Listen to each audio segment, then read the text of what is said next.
Commander Riley Martinez had been dead for 8 years. Well, officially dead. In reality, she was very much alive and making the worst coffee in 3-star systems at Galaxy grounds on Space Station Delta 7, which, considering her customers were aliens who couldn't taste half the compounds in coffee anyway, was really saying something. One large nebula blend. Extra foam, she muttered, pushing the steaming cup across the counter to a Rigelian whose idea of a compliment was not immediately spitting it back in her face. The alien's translation device chirped something that probably meant thank you but sounded suspiciously like "this tastes like engine coolant." Riley had heard worse. Mostly from herself every morning when she taste tested her own product. 8 years ago she'd been Commander Riley Ace Martinez, the ghost of Proxima, terror of the Vex Armada and holder of more flight records than she could count. Now she was Riley Martinez, interstellar beverage specialist, whose biggest achievement was remembering to clean the espresso machine without being reminded. The fake identification papers she'd bought from a very expensive forger on Kepler Station listed her previous experience as customer service and beverage preparation. What they didn't mention was that her idea of customer service used to involve flying a fighter ship through impossible odds, and her beverage preparation consisted of military ration packets and whatever didn't freeze in the cockpit. Riley, the thermal regulator is making that noise again, called Blep from behind the pastry display. Blep was a Zorgonian with 4 arms, which you'd think would make him incredibly efficient at coffee shop work. You'd be wrong. Blep had somehow managed to burn water last Tuesday. Not boil it, burn it. Riley was still trying to figure out the physics of that particular disaster. Which noise? Riley asked, though she already knew. The thermal regulator made 17 different concerning sounds, and she'd learned to identify each one like a pilot reading engine diagnostics. The clicking, the grinding, or the one that sounds like a dying space whale. The whale one. That's normal. It does that when the station's artificial gravity fluctuates. Nothing explodes unless it starts harmonizing with itself. Blep's 4 eyes blinked in sequence, which Riley had learned meant he was confused but didn't want to admit it. How do you know so much about machinery? Riley paused mid-grind. 8 years of practice had made her careful about these moments. You pick things up when you work in customer service long enough. Lots of different equipment to learn. It wasn't technically a lie. Fighter ships had lots of equipment, and she'd definitely learned about all of it, usually while it was being shot at by hostile aliens trying to turn her into space dust. The morning rush continued with its usual parade of beings who had no business operating complex machinery but somehow managed to pilot spacecraft across the galaxy. There was Glix, a Sandorian trader who always ordered the same drink but pronounced it differently every time. And Commander Torque from the station's laughably small defense force who liked his coffee black and his military briefings even blacker. Any word on those Vex sightings in the Outer Rim? Torque asked, accepting his cup with the resignation of someone who knew the coffee was terrible but needed the caffeine anyway. Riley's hand tightened imperceptibly on the grinder handle. Vex, I thought they'd been quiet since the war ended. Mostly. But there's been some chatter. Probably nothing.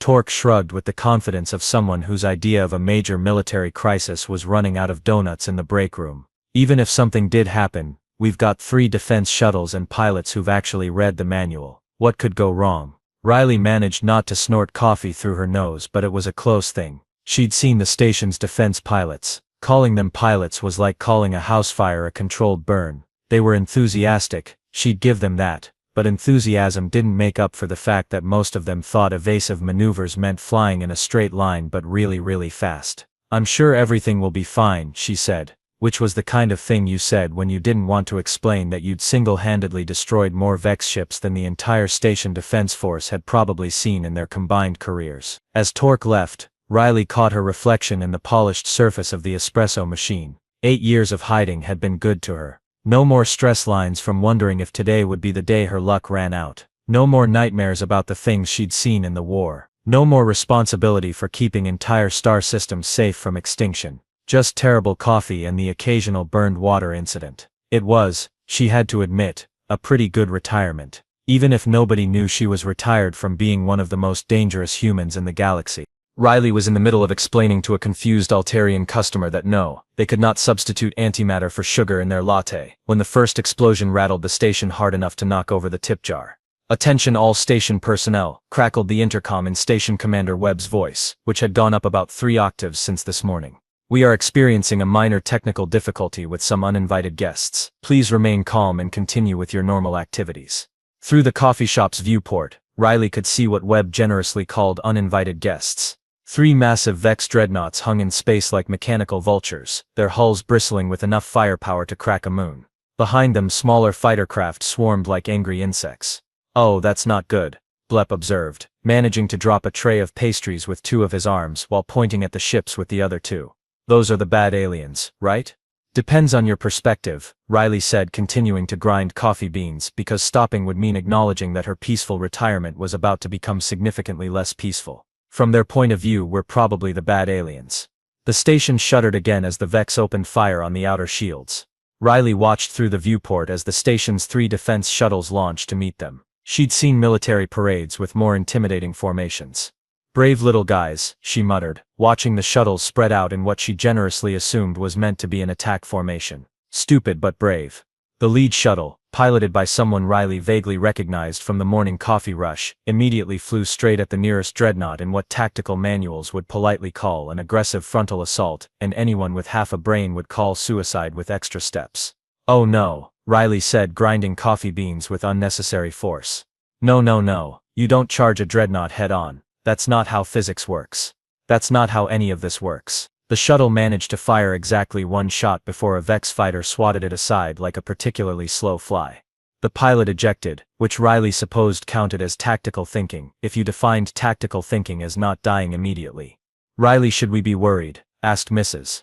Krell, an elderly Centaurian, who came in every day for tea and gossip. She was peering out the viewport with the kind of calm curiosity that suggested she'd lived through worse things than alien invasions. "Oh, I'm sure it'll be fine," Riley lied, watching the second shuttle attempt what looked like an evasive maneuver but was actually just flying in circles until it got dizzy and crashed into an asteroid. "Our defense force has everything under control." The third shuttle lasted almost 30 seconds, which Riley had to admit was longer than she'd expected. The pilot even managed to scratch the paint on one of the Vex fighters before a plasma cannon turned the shuttle into a brief bright flower of expanding gas and metal fragments. "Attention all personnel," came Webb's voice again, now hitting notes that could probably shatter crystal. "We are upgrading our situation from minor technical difficulty to moderate inconvenience. Please continue to remain calm while we explore alternative solutions to our current predicament." Riley watched a Vex boarding craft detach from one of the dreadnoughts and head straight for the station's main docking bay. Alternative solutions. Right.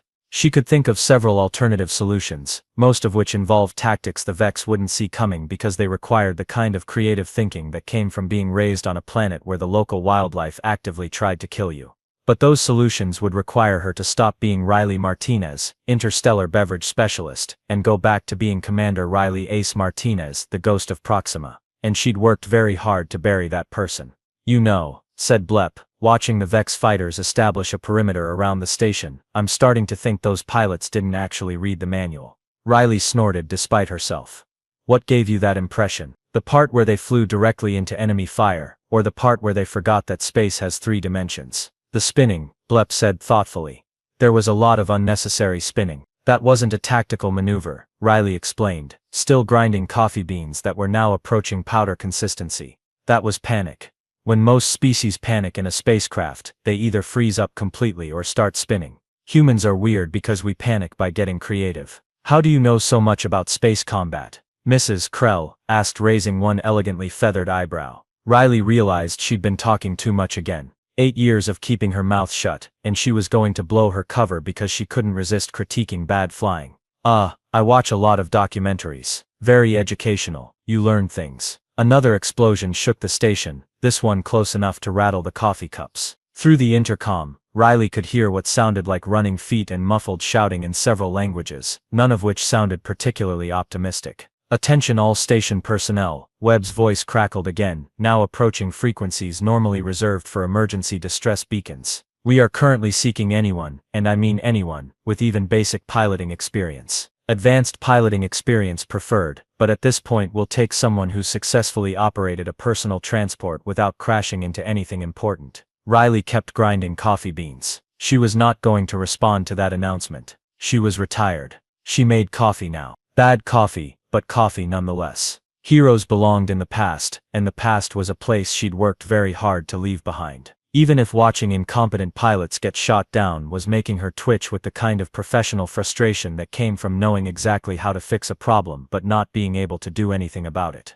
Riley was pouring what might charitably have been called a cappuccino when the coffee shop door burst open with enough force to rattle the pastry display. Captain Voss of the Centaurian Defense Corps strode in, his normally pristine uniform torn, and his feathers singed from what looked like close contact with an explosion. "We need every pilot we can find," he announced to the coffee shop at large, which currently consisted of Riley, Blepp, Mrs. Krell, and a Betelgeusian accountant, who was trying very hard to pretend he wasn't there. "The Vex have broken through our outer defenses, and we're down to harsh language and strongly worded diplomatic protests."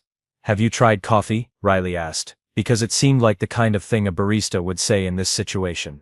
"I hear caffeine helps with decision-making." Voss fixed her with the kind of stare that suggested he was not in the mood for beverage-related humor. "This is serious. Those are Vex dreadnoughts out there, and they're not here for a social visit. We need someone who knows how to fly something more complex than a cargo hauler." Riley nodded sympathetically while continuing to foam milk that was probably going to taste like industrial lubricant. "That does sound challenging. I'm sure you'll figure something out." "Figure something out." Voss's voice cracked slightly. "Half our defense force is floating in escape pods, the other half is trying to surrender in languages the Vex don't speak, and our best tactical officer is currently hiding in a supply closet, claiming he's taking inventory. Maybe try the cantina on level 7, Riley suggested. Pilots hang out there sometimes, you know, off-duty types who might be willing to help." Voss stared at her for a long moment, his head tilted at an angle that suggested he was thinking about something. Something that was making Riley increasingly uncomfortable. "You know," he said slowly, "you look familiar." Riley's hand tightened on the milk steamer. "I have one of those faces, very generic. Human standard template, you might say." "No, it's more than that." Voss pulled out a tablet and started scrolling through what looked like military files. "The way you move, the way you talk about tactics like you actually understand them. And earlier, when you were explaining combat psychology, you sounded like someone who'd actually seen combat." "I watch a lot of documentaries," Riley repeated, but her voice had gone flat in the way it used to when she was about to do something that would probably get her court-martialed. "Riley Martinez," Voss read from his tablet, and Riley's blood turned to ice water. "Age 32, supposedly from Earth's agricultural colonies, employment history and food service dating back 8 years. He looked up at her with the kind of smile that wasn't actually a smile. "Funny thing about that employment history, it starts exactly 8 years ago, nothing before that. It's almost like someone just appeared out of thin air." Riley set down the milk steamer very carefully. "People start new careers all the time. Career changes are very common these days. You want to know what else is interesting?" Voss continued, clearly enjoying himself now. 8 years ago, Commander Riley Martinez of the Human Defense Corps disappeared after the Battle of Proxima Centauri. Officially listed as killed in action, but her body was never recovered. They called her the Ghost of Proxima because she had this habit of appearing out of nowhere and making entire Vex squadrons disappear. The coffee shop had gone very quiet. Even Blepp had stopped whatever he was doing with his forearms to stare at Riley with all 4 eyes. "That's a very interesting story," Riley said, proud of how steady her voice sounded. "But I think you have me confused with someone else. I make coffee. Very bad coffee, but coffee nonetheless." Voss turned his tablet around so everyone could see the screen. It showed a military photograph of a woman in a Human Defense Corps uniform, younger and harder looking than the current Riley, but unmistakably the same person. The uniform was covered with enough decorations to stock a small jewelry store. "Commander Riley Aces Martinez," Voss announced to the coffee shop. "Hero of the Proxima campaign, single-handedly destroyed the Vex supercarrier Inevitable Conquest using a damaged fighter and what her after-action report described as aggressive improvisation and excessive stubbornness." Mrs. Krell dropped her teacup. The Betelgeusian accountant made a noise that sounded like a deflating balloon. Blepp's 4 eyes somehow managed to get even wider. Riley looked around at the faces staring at her and realized her cover wasn't just blown, it had been atomized. "Okay," she said finally. "That might be me. Might be." Voss's feathers were practically standing on end with excitement. "You're the Ghost of Proxima, you're a legend. They teach courses about your tactics at the military academy." "They really shouldn't," Riley muttered, because some of those tactics had involved things that were technically violations of several interstellar treaties. "Most of what I did was make it up as I went along and hope it worked. It worked well enough to end the war," Voss said. "And right now, we need someone who can do it again." Riley looked around the coffee shop one more time. At Blepp, who was still staring at her like she'd just announced she was secretly a mythical creature. At Mrs. Krell, who was nodding approvingly as if this explained why her coffee always tasted like someone had forgotten how coffee was supposed to work. At the Betelgeusian accountant, who had decided that now was a good time to quietly edge toward the exit. "I'm retired," she said finally. "I make coffee now. Bad coffee, but it's honest work and nobody shoots at me." "The Vex are boarding the station as we speak," Voss said. "In about 20 minutes, they're going to turn this place into scrap metal and everyone on it into very small pieces, including your coffee shop." Riley sighed and looked down at the cappuccino she'd been making. The foam had settled into something that looked like a small depressed cloud. "I really hate it when my past catches up with me," she said. "Absolutely not," Riley said, backing away from Voss with her hands raised. "I don't care if the station is about to become space debris. I'm retired. Do you know what retired means? It means I don't do the hero thing anymore." "But you're the ghost of Proxima," Voss insisted, following her around the counter. "You're practically a living legend." "Legends belong in museums, not cockpits," Riley shot back. "Besides, it's been 8 years. I'm rusty. My reflexes are shot. I probably can't even remember which button fires the weapons and which one ejects the pilot." "It's like riding a bicycle," Voss said confidently. "Bicycles don't explode when you make a mistake," Riley pointed out. "And they don't have hostile aliens shooting at them with plasma cannons." The station shuddered again, this time hard enough to knock several coffee cups off their shelves. Through the viewport, Riley could see Vex boarding pods attaching to the station's hull like mechanical leeches. "Please," Mrs. Krell said quietly. "My granddaughter is visiting from the inner colonies. She's only 12. Riley closed her eyes and counted to 10 in 3 different languages, including one she'd learned from a Vex prisoner who had been surprisingly polite about the whole capture situation.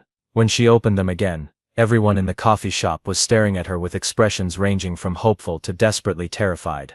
"Fine," she said finally. "But I want it on record that this is a terrible idea, and I'm only doing it because retirement is boring and I miss the adrenaline rush of almost dying on a regular basis." 20 minutes later, Riley found herself being dragged through the station's corridors by Voss and a hastily assembled escort of security personnel who seemed to think she might try to escape. Which, to be fair, she had considered doing at least 3 times. "The hangar is just ahead," Voss said, practically bouncing with excitement. "We've prepared our best ship for you." "Define best," Riley said, because 8 years of hiding had not dulled her instincts for identifying potential disasters.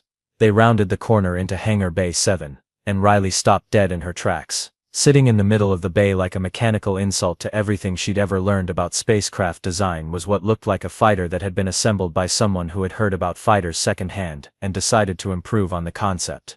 "That's your best ship?" Riley asked. "The Cosmic Disaster," Voss announced proudly. "She's been fully refurbished." Riley walked around the ship, taking in details that got progressively more concerning. The hull showed clear signs of repeated patch jobs. The engines looked like they'd been salvaged from 3 different manufacturers, and someone had apparently decided that duct tape was an acceptable substitute for actual welding. "When you say refurbished," Riley said carefully, "do you mean repaired, or do you mean held together with hope and industrial adhesive?" "Both," said a cheerful voice from behind the ship. A young Flarian bounced out from behind the landing gear, covered in grease and radiating the kind of enthusiasm that suggested either complete ignorance or complete insanity. "Hi, I'm Pip. I'm your weapons officer." Riley stared at the alien, who couldn't have been more than 20 in standard years and looked like they'd gotten their military training from adventure holodramas. "My weapons officer, technically, I'm still in training," Pip admitted, "but I've read all the manuals. Well, most of them, the important parts, anyway. The parts about not shooting our own ship." "That's reassuring," Riley said flatly. "What's your combat experience? Does Flight Simulator count?" "No, then none. But I did place 3rd in my class at the academy." "How many people were in your class?" 4. Riley looked at Voss. "You're sending me into combat with a ship held together by duct tape and a weapons officer, whose main qualification is not finishing last in a class of 4 people." "It's what we have," Voss said defensively. "And you're the ghost of Proxima. You once destroyed an entire Vex squadron using a cargo hauler and a shipment of decorative crystals." "That was different," Riley protested.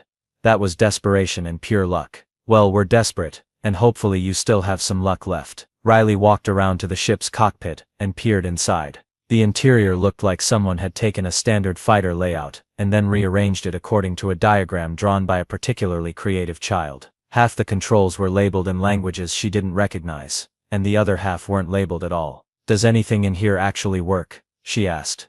"Most of it," Pip said helpfully. The engines are good, the weapons are mostly functional, and the life support has only failed twice this month. What about navigation? We have a compass. A compass. In space. It points toward the nearest star. Very helpful for not getting lost. Riley pressed her forehead against the cockpit canopy and wondered if it was too late to go back to making terrible coffee. At least when coffee exploded, it just made a mess. It didn't turn you into a brief bright cloud of superheated gas. Okay, she said finally. But when this goes horribly wrong and we all die in a spectacular fireball, I want everyone to remember that I tried to retire gracefully. She climbed into the cockpit, noting that the pilot's seat had been repaired with what looked like upholstery from a diner booth. The control stick felt loose in her hand, and when she tested the throttle, it made a noise like a mechanical cat with indigestion. Pip, strap yourself in, she called, and maybe say a prayer to whatever deity your species believes in, preferably one with a sense of humor, because we're about to need all the cosmic irony we can get.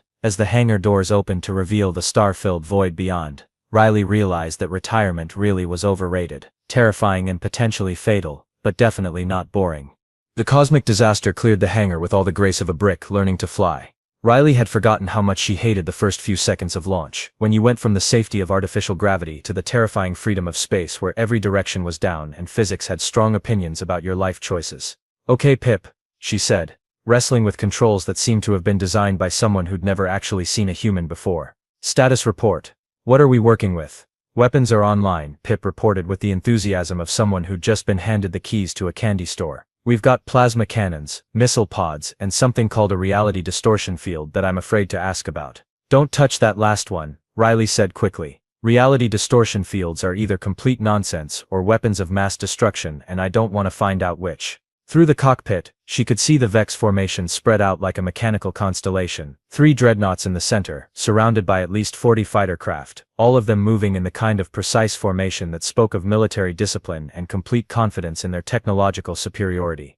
They're not even trying to hide, Riley muttered, banking left to avoid a piece of debris that used to be one of the station's defense shuttles. Look at that formation. It's textbook perfect. Absolutely no creativity whatsoever. Is that bad? Pip asked. For them? Yes. Predictable enemies are the best kind of enemies.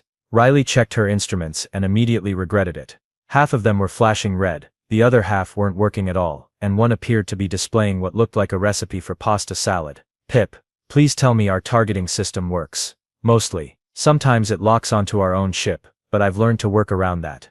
Fantastic. Okay, here's the plan. We're going to do something so stupid and reckless that it violates several laws of physics and at least one galactic treaty on sensible military conduct. Riley pushed the throttle forward, and the cosmic disaster responded with a sound like a mechanical hiccup. The ship lurched toward the Vex formation with all the subtlety of a caffeinated rhinoceros. Shouldn't we be more sneaky? Pip asked, as plasma fire started lighting up the space around them. Sneaky is for people with functional cloaking devices, Riley replied, throwing the ship into a spiral that would have been impressive if it had been intentional. We're going to use the ancient human tactical doctrine of confuse the enemy by doing things that make no sense. She dove straight toward the nearest dreadnought, watching the Vex fighters scramble to intercept. Their formation was breaking apart as they tried to adjust to her completely irrational approach vector. Pip, fire everything at the lead fighter, she ordered.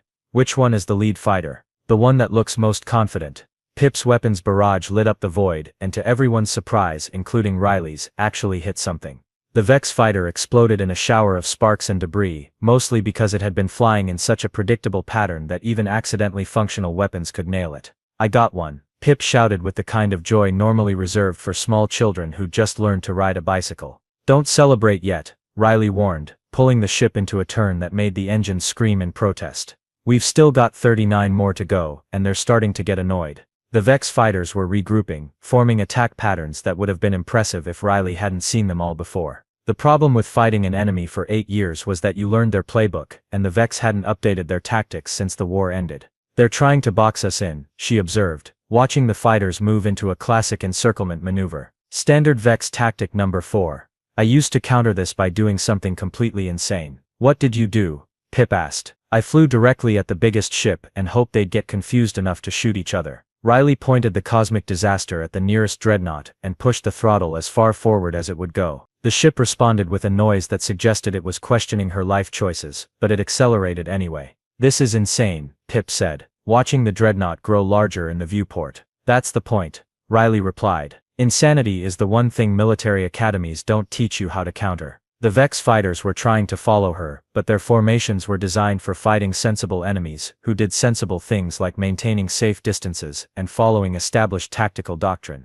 Riley was doing the space combat equivalent of running into a formal dinner party while juggling flaming torches and shouting, "Pip, hit the disco lights," she ordered. "We have disco lights." Third panel from the left, the button that looks like a small sun. Pip pressed the button, and the cosmic disaster suddenly lit up like a hyperactive Christmas tree. Multicolored strobe lights erupted from every surface, turning the ship into a flying dance party that was visible from 3-star systems away. "Why do we have disco lights?"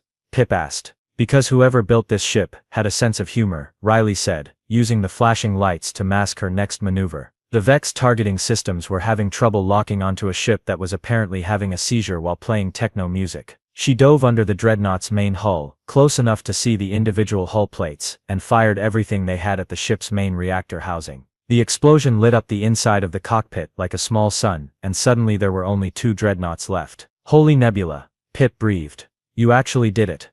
"Don't sound so surprised," Riley said, pulling up just in time to avoid getting caught in the explosion. "I've had 8 years to think about better ways to blow up Vex ships. Turns out, the secret is to aim for the things that look important and hope they explode." The remaining fighters were scattering now, their formation completely broken. Some were trying to regroup, others were fleeing toward the remaining dreadnoughts, and at least 3 appeared to be firing at empty space because their targeting systems were still confused by the disco lights. "Pip, please tell me we still have missiles." 2 left, but one of them might be a flare. "Fire both." At this point, even a flare might confuse them. The missiles streaked toward the second dreadnought, and Riley was pleased to see that at least one of them was actually explosive. The ship's main weapons array disappeared in a flash of superheated plasma, turning a deadly war machine into a very large, very expensive piece of space junk. "One more to go," she said, turning toward the final dreadnought. "And I'm officially out of ideas that don't involve ramming." "Ramming sounds exciting," Pip said, with the kind of enthusiasm that suggested he'd missed the part where ramming usually involved everyone involved dying in a spectacular fireball. Riley was about to explain why ramming was generally considered a last resort when she noticed something odd about the final dreadnought. It was turning away from the station, its engines flaring as it prepared to jump to hyperspace. "They're running," she said, not quite believing it. "Running." Pip sounded confused. "But there's still one of them, and only one of us." "Exactly," Riley said, watching the dreadnought disappear into hyperspace, with the kind of satisfaction that came from a job well done. "They just figured out that humans don't fight fair, and they don't want to stick around to see what other insane things we might do." The remaining Vex fighters were already following their command ship into hyperspace, abandoning the battle with the kind of haste that suggested they'd rather explain their failure to their superiors than try to fight an enemy who used disco lights as a tactical weapon. Riley leaned back in her pilot's seat and realized she was grinning for the first time in 8 years. The cosmic disaster limped back to the hangar with all the dignity of a wounded duck. Half the disco lights were still flashing. One engine was making a noise like a dying walrus, and there was a concerning smell coming from somewhere near the life support systems that Riley preferred not to investigate. "That was amazing," Pip said as they touched down with a landing that was only technically a crash because they stopped moving before hitting anything important. "Did you see how that dreadnought just gave up and ran away? And the disco lights, pure genius." "It wasn't genius," Riley said, shutting down systems that probably should have been shut down hours ago. "It was desperation mixed with 8 years of accumulated irritation at bad military tactics." The hangar doors opened to reveal what looked like half the station's population waiting for them. Riley could see Voss bouncing excitedly near the front, Mrs. Krell dabbing at her eyes with a handkerchief, and Blepp waving all 4 arms like he was trying to signal passing spacecraft. "Oh no," Riley muttered. "They're going to want to throw a parade, aren't they?" She was right. The moment she climbed out of the cockpit, the crowd erupted in cheers that echoed through the hangar bay. Someone had apparently prepared a speech, because Voss was approaching with a tablet and the kind of expression that suggested he was about to say a lot of words about heroism and duty and other concepts that made Riley uncomfortable. "Citizens of Delta 7, Voss announced, his voice carrying over the crowd. "Today we witness the return of a legend.